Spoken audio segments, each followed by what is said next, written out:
Assalamualaikum warahmatullahi wabarakatuh. Waalaikumsalam Waalaikumsalam warahmatullahi warahmatullahi wabarakatuh. wabarakatuh. Perkenalkan, nama saya Zakiatus Salihah dari Prodi Pendidikan Bahasa Inggris, nomor NIM 21018156. Materi yang akan saya presentasikan pada pagi hari ini adalah Islam dan tradisi umat Islam di Indonesia.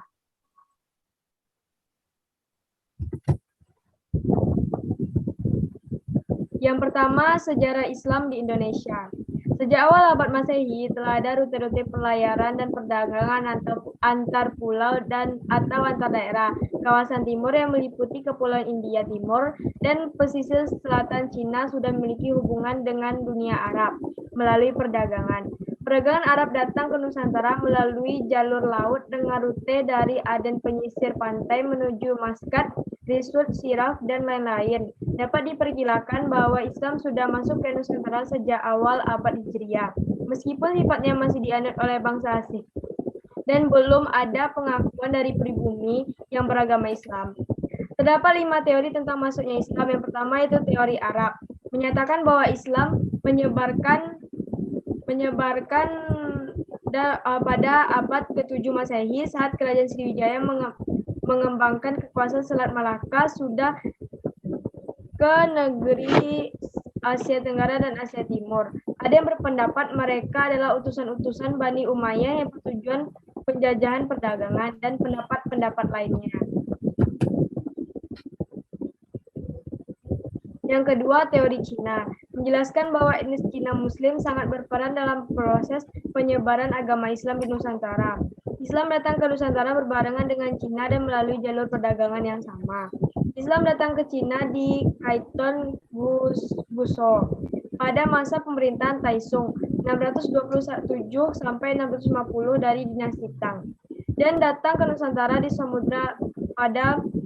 Sumatera pada masa kekuasaan Sriwijaya, dan datang ke Pulau Jawa tahun 674 Masehi berdasarkan kedatangan utusan Raja Arab bernama Taceh Tasi ke Kerajaan Kalingga diperintah oleh Ratu Sima. Nomor yang 3, teori Persia, lebih merujuk kepada objek bahasa yang menunjukkan bahwa Islam telah masuk ke Nusantara dan bahasanya telah diserap. Bukti lain pengaruh bahasa Persia adalah bahasa Arab yang digunakan masyarakat Nusantara seperti kata-kata berakhiran tamarbutha.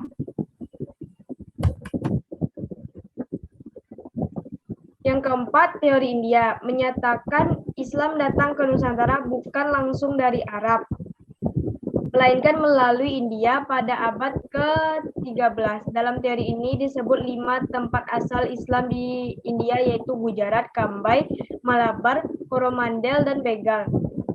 Teori India yang menjelaskan Islam berasal dari Gujarat terbukti mempunyai kelemahan-kelemahan yang dibuktikan oleh argumen G.E. Morrison. Ketika masa Islami Samudra Pasai, yang raja pertamanya wafat pada 694 Hijriah, 1297 Masehi, Gujarat masih merupakan kerajaan Hindu. Yang kelima, teori Hindu. Teori ini diajukan oleh Martin van Brusen yang dikutip dalam Mu'jam Bahabullah. Ia menjelaskan bahwa selain orang Arab dan Cina, Indonesia juga diislamkan oleh orang-orang Kurdi dari Turki, dan ia mencetak sejumlah data. Yang pembahasan selanjutnya tentang corak Islam di Indonesia. Yang pertama, akidah. Secara umum, masyarakat Muslim di Indonesia menganut akidah Al-Asy'ariyah. Adapun yang dimaksud dengan akidah Al-Asy'ariyah adalah masa dalam ilmu kalam dirumuskan oleh Al-Imam Abu Hasan Al-Asy'i 873 sampai 974 Hijriah. Di Indonesia, akidah Al-Asy'ariyah dianut oleh masyarakat Nahdiyin atau yang lebih dikenal dengan Nahdlatul Ulama. Organisasi ini merupakan salah satu organisasi tertua dan terbesar di Indonesia. Meskipun Al-Asy'ariyah di Indonesia identik dengan Nahdlatul Ulama, akan tetapi yang berpaham Al-Asy'ari di Indonesia tidak saja masyarakat Nahdlatul Ulama, akan tetapi lebih dari itu mereka tersebar di berbagai organisasi yang tumbuh dan di tengah masyarakat.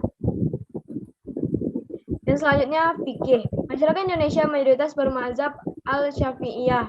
Mazhab Al-Syafi'iyah adalah mazhab fikih yang didirikan oleh Imam bin Idris al-Syafi'i. Berkembang mazhab al-Syafi'iyah di Indonesia tidak lepas dari peran-peran besar yang dilakukan dari kerajaan-kerajaan besar yang ada di Arab ketika itu. Yang ketiga, tasawuf. Tasawuf merupakan bagian yang sudah tidak dapat dipisahkan dari pengajian Islam di Indonesia, Irak, Palestina, dan lain-lain. Sejak masuknya Islam di Indonesia, unsur tasawuf telah mewarnai kehidupan agama masyarakat, bahkan hingga saat ini pun. Nuansa tasawuf masih kelihatan menjadi bagian yang tidak terhapuskan dari penggalan keagamaan kaum muslim di Indonesia. Ketika membicarakan mengenai sejarah dan pemikiran tasawuf di Indonesia, Aceh malah memainkan peran yang sangat penting karena Aceh merupakan wilayah yang tidak dapat dipisahkan dari sejarah Indonesia khususnya. Akulturasi Islam dan budaya Indonesia. Indonesia sebelum masuknya Islam sudah banyak agama-agama yang berkembang terlebih dahulu. Masyarakat sudah dijelaskan dipengaruhi oleh berbagai pemahaman dan tradisi yang ada di masyarakatnya. Dengan masuknya Islam, Indonesia kembali mengalami proses akulturasi atau proses pencampuran dua atau lebih kebudayaan karena pencampuran bangsa-bangsa yang saling mempengaruhi, yang melainkan kebudayaan baru yaitu kebudayaan Islam Indonesia. Islam merupakan salah satu agama yang masuk dan berkembang di Indonesia, adalah negara yang memiliki penganut agama Islam terbesar di dunia.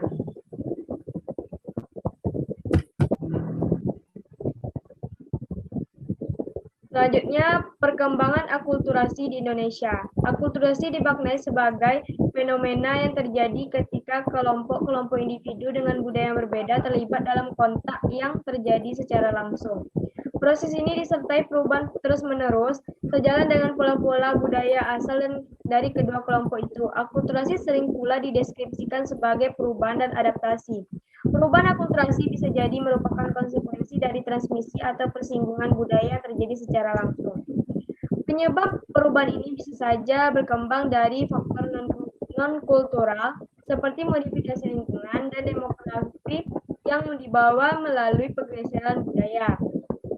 Kehadiran Islam di Nusantara relatif bisa diterima oleh masyarakat berkat gaya syiar yang tetap menghargai budaya atau tradisi sebelumnya. Gaya dakwah seperti ini dirintis oleh para wali songo sejak abad ke-15 Masehi. Hal ini menjadi salah satu faktor penyebab bahwa abad ke-17 Masehi, ajaran Islam sudah menyebar di berbagai wilayah di Nusantara.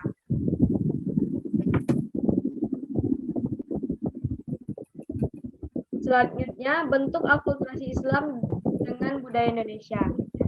Perkembangan budaya Islam tidak menggantikan atau memusnahkan kebudayaan yang sudah ada di Indonesia, karena kebudayaan yang berkembang di Nusantara sudah begitu kuat di lingkungan masyarakat, sehingga menjadi akulturasi antara kebudayaan Islam dengan kebudayaan yang sudah ada.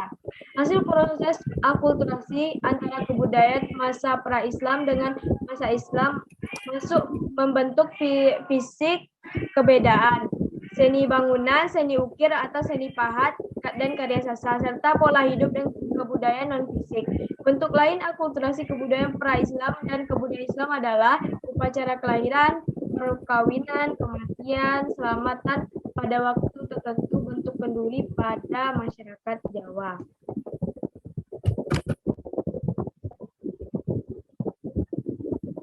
Selanjutnya, kontribusi umat Islam terhadap bangsa dan negara. Satu, kontribusi Islam dalam perumusan sistem nasional, hukum nasional, yaitu lahirnya Pancasila dan Undang-Undang 1945, lahirnya regulasi perundang-undangan berkaitan dengan hukum Islam. Yang ketiga, lahirnya lembaga keuangan syariah seperti bank syariah, asuransi, pasar modal. Selanjutnya, kontribusi hukum Islam dalam perundang-undangan Indonesia, yaitu Undang-Undang Perkawinan, Undang-Undang Pengadilan Agama, Undang-Undang Penyelenggaraan Haji, Undang-Undang Pengelolaan Zakat, Undang-Undang Penyelenggaraan Keistimewaan Aceh, Undang-Undang Wakaf, Undang-Undang tentang Perbankan Syariah, Undang-Undang tentang Pemerintahan Aceh.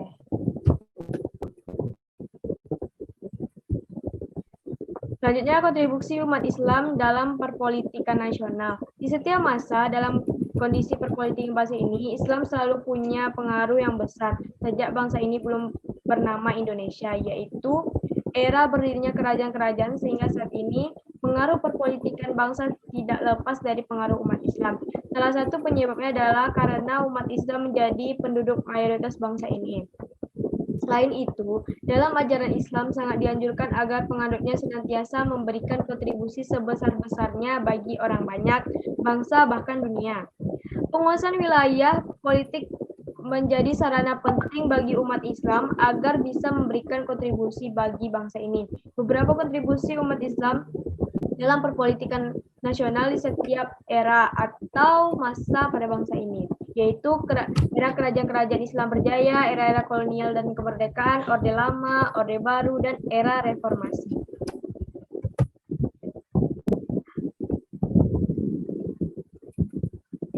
Selanjutnya, gerakan-gerakan Islam kontemporer di Indonesia. Yang pertama, Salafi. Jadi, gerakan Salafi yang dimotori oleh Nasaruddin Albani. Gerakan ini berkembang pada tahun 1980-an. Jamaah ini fokus pada pemurnian ajaran agama dari syirik dan bid'ah. Umumnya mereka hanya memberikan sumber ajaran dari Al-Quran dan hadis saja, serta menolak modernisasi. Gerakan Salafi baru muncul di Indonesia pada awal dekade 1980-an dan didorong oleh berdirinya Lembaga Lipia, yang merupakan cabang dari Universitas Imam Muhammad Ibn Saud Riyadh di Indonesia. Perkembangan Salafi di Indonesia menimbulkan beberapa konflik. Setelah terjadinya beberapa konflik sehingga membuat gerakan Salafi menjadi terpecah. Saat terpecah, Salafi menolak adopsi mazhab. Selanjutnya, Wahabi. Gerakan ini berasal dari pemikiran pendirinya, yaitu Muhammad bin Abdul Wahab. Gerakan ini besar di Najd, Arab Saudi. Secara prinsip, Wahabi dan Salafi memiliki kemiripan. Keduanya memiliki cita-cita untuk memurnikan ajaran agama Islam dari syirik dan bid'ah. Wahabi mengadopsi pemahaman fikih Imam Ahmad bin Hambal atau mazhab Hambali. Muhammad ibn al-Wahhab dengan gerakan untuk memurnikan ajaran Islam khususnya dalam bidang tauhid sebagai ajaran pokok Islam. Tidak ingin mengubah ajaran Islam dengan penafsiran baru terhadap wahyu, melainkan membawa misi memberantas unsur-unsur luar dari ajaran Islam seperti bidah, kufarat, dan tahayul yang masuk ke dalam ajaran Islam. Dengan demikian, ia bermaksud mengajak umat Islam agar kembali kepada ajaran yang murni. Yang dimaksud dengan ajaran Islam murni adalah sebagaimana dianut dan dipraktikkan zaman Nabi serta tabi'in, yaitu sampai ke abad 3 Hijriah. Yang ketiga, Jamaah Tabligh. Kata Jamaah Tabligh berasal dari Arab yang memiliki arti kelompok penyampai. Jamaah Tabligh didirikan oleh Muhammad Ilyas bin Muhammad Ismail Al-Kahwi Al-Deobat Al-Gisti. Jamaah Tabligh merupakan gerakan dakwah yang bertujuan kembali ke ajaran Islam murni. Tujuan utama gerakan ini ialah membangkitkan jiwa spiritual dari tiap pribadi Muslim baik secara individu maupun kehidupan bersosial. Terhadap ayat Al-Quran dan hadis Rasulullah, Jamaah Tabligh memiliki pandangan yang sama dengan ulama dan masyarakat Muslim pada umumnya. Mereka memahami dan mengamalkan syariat sesuai dengan petunjuk Al-Quran dan hadis Rasulullah. Menurut apa yang dipahami dan diajarkan oleh para ulama kebanyakan, hanya beberapa ayat dan hadis saja yang mereka pahami secara khusus berkaitan dengan metodologi dakwah serta konsep tasawuf yang dianutnya.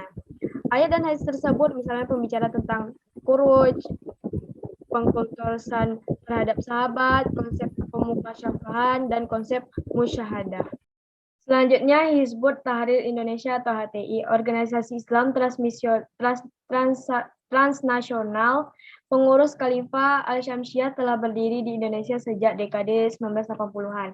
HTI merupakan partai politik Islam ekstra parlementer, jadi bukan merupakan ormas keagamaan seperti NU atau Muhammadiyah. HTI anti terhadap Pancasila dan memperjuangkan khalifah sebagai alternatif sistem pemerintahan.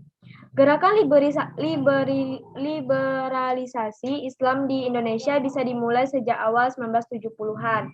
Pada 3 Januari 1970, Ketua Umum Pengurus Besar Himpunan Mahasiswa Indonesia atau PBHMI, Nukros Majid secara resmi menggulir perlunya dilakukan sekularisasi Islam. Selanjutnya, kelompok jaringan Islam liberal atau JIL didirikan oleh para aktivis hutan kayu di Jakarta 8 April 2001.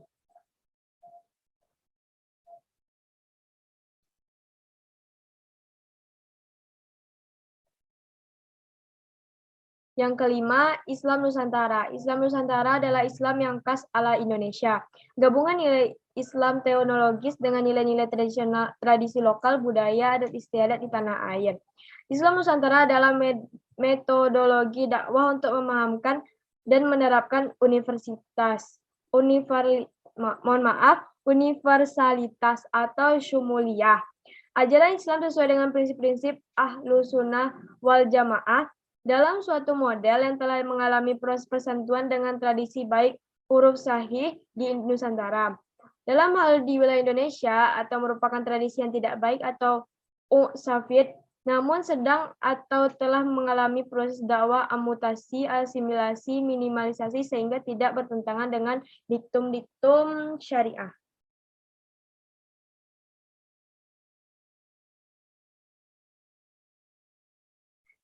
Terima kasih kepada semuanya. Apakah ada yang mau bertanya?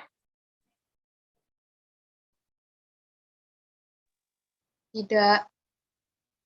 Tidak, sudah jelas. Terima kasih, Iza. Oke, baiklah. Saya tutup dengan Assalamualaikum warahmatullahi wabarakatuh. Waalaikumsalam warahmatullahi wabarakatuh.